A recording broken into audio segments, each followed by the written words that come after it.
प्रणाम मित्रों। कलयुग के अंत में भगवान विष्णु कल्कि अवतार लेकर असुरों का अंत करेंगे। ये तो आप में से बहुतों को पता होगा, लेकिन क्या आप जानते हैं कि भगवान कल्कि कौन से असुर का वध करेंगे? कौन होंगे वे महाशक्तिशाली असुर जिसका वध करने के लिए स्वयं विष्णु भगवान को अवतार लेना होगा? क्या आप जानते हैं कि कलि पुरुष नामक असुर का जन्म हुआ है या नहीं? और अगर हुआ है तो कहाँ है? पृथ्वी पे, स्वर्ग में या पाताल लोक में? तो चलिए जानते हैं कहाँ है असुर कलि पुरुष। तो मित्रों, अगर आप चैनल में नए हैं तो चैनल को सब्सक्राइब करें और बेल आइकन को प्रेस करें ताकि ऐसे ही वीडियो आप तक समय समय पर पहुंचते रहे। तो मित्रों, कलि पुरुष के जन्म की रहस्य को जानने के लिए हमें इस सृष्टि के रचना के समय में जाना होगा, यानी सतयुग में। एक बार ऋषि दुर्वासा इंद्र देवता से मिलने स्वर्ग लोक गए हुए थे, परंतु इंद्रदेव वहां नहीं थे। वे किसी राक्षस का वध करके उसी वक्त स्वर्ग में आए हुए थे। तब दुर्वासा ऋषि ने उनके स्वागत के लिए फूलों की माला दिए। चूंकि इंद्रदेव अभी जीत के धुन में मग्न थे, वे उस फूलों की माला को अपने हाथी को पहना दिए और फिर जब सभा शुरू हुई तो दुर्वासा ऋषि उनसे मिलने आए तो देखे कि उनके दिए हुए फूलों की माला हाथी के पैरों में पड़ा था। यह देख दुर्वासा ऋषि को क्रोध आ गया और उन्होंने श्राप दे डाला कि जिस ऐश्वर्य में तुमने मेरे उपहार का अपमान किया, वो ऐश्वर्य तुमसे छीन जाएगा। उसके बाद धन और मान की हानि होने लगी, देवता कमजोर होने लगे। तब सभी भगवान विष्णु के पास पहुंचे। भगवान विष्णु ने उन्हें समुद्र मंथन के लिए कहा और बोले कि आप लोगों को पुनः अपने पहले जैसे होने के लिए क्षीर सागर की अमृत की आवश्यकता पड़ेगी। चूंकि देवता उस वक्त कमजोर थे, इसीलिए इंद्रदेव असुरों के राजा बलि से समुद्र मंथन के लिए मदद मांगने पहुंचे। पहले तो राजा बलि ने देवताओं को मना कर दिया, परंतु शुक्राचार्य के कहने पर राजा बलि इस शर्त पर तैयार हुए कि जो भी समुद्र मंथन से मिलेगा उसका बंटवारा होगा। तब मंदराचल पर्वत को गरुड़ देव ने अपने चोंच में उठाकर क्षीर सागर में रखा और सर्पराज वासुकी को उस पर्वत में लपेटकर रस्से के रूप में लिया गया। राक्षस गण वासुकी नाग के मुख की ओर, देवता पूंछ की ओर लगे, परंतु मंथन हो नहीं पा रहा था, क्योंकि मंदराचल पर्वत का आधार घूम नहीं पा रहा था।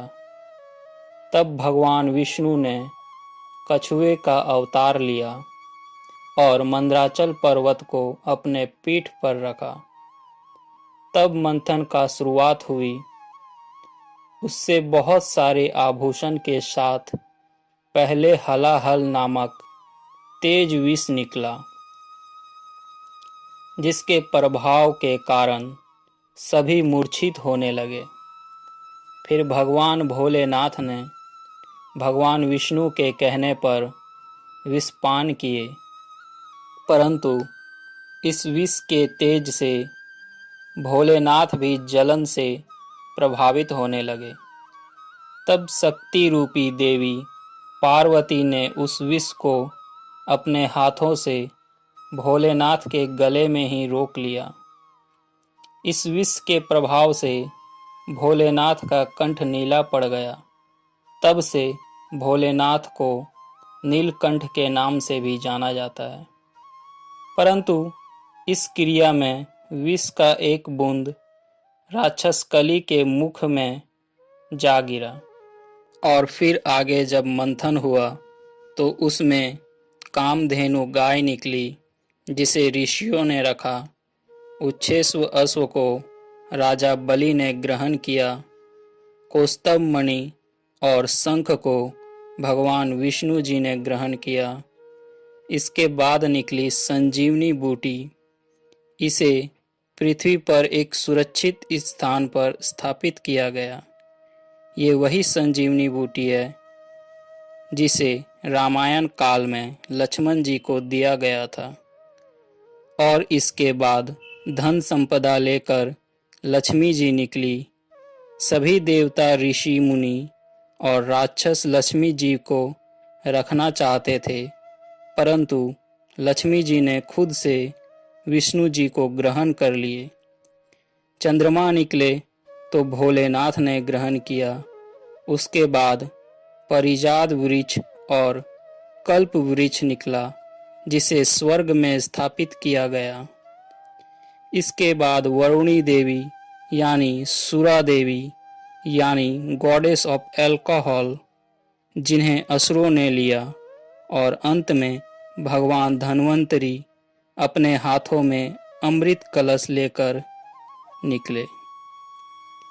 इस अमृत के छिन्न छपन में कुछ बूंद समुद्र में जा गिरा, जो उज्जैन, नासिक और इलाहाबाद में गिरा था।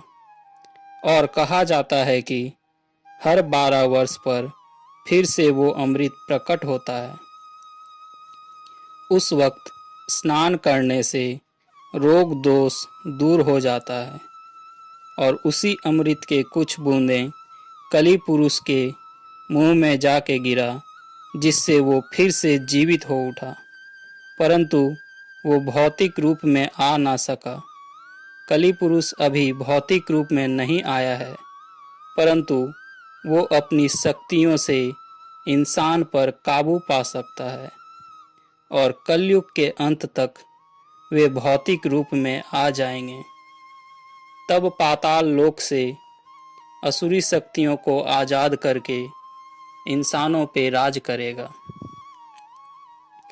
तब भगवान विष्णु का कल्कि अवतार होगा, जो 64 गुणों से लिप्त योद्धा होंगे, जो अब तक के सबसे शक्तिशाली राक्षस कली पुरुष से लड़ेंगे और इंसानों को उसके प्रभाव से मुक्त करेंगे।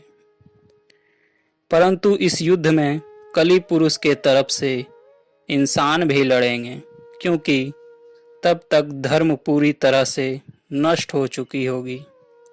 इंसान भगवान को पहचान नहीं पाएंगे, परंतु अंत में सब ठीक हो जाएगा और सत्युग का प्रारंभ होगा। तो मित्रों, आप लोगों को कैसा लगा ये वीडियो कमेंट में ज़रूर बताइए और चैनल को सब्सक्राइब कर लीजिए।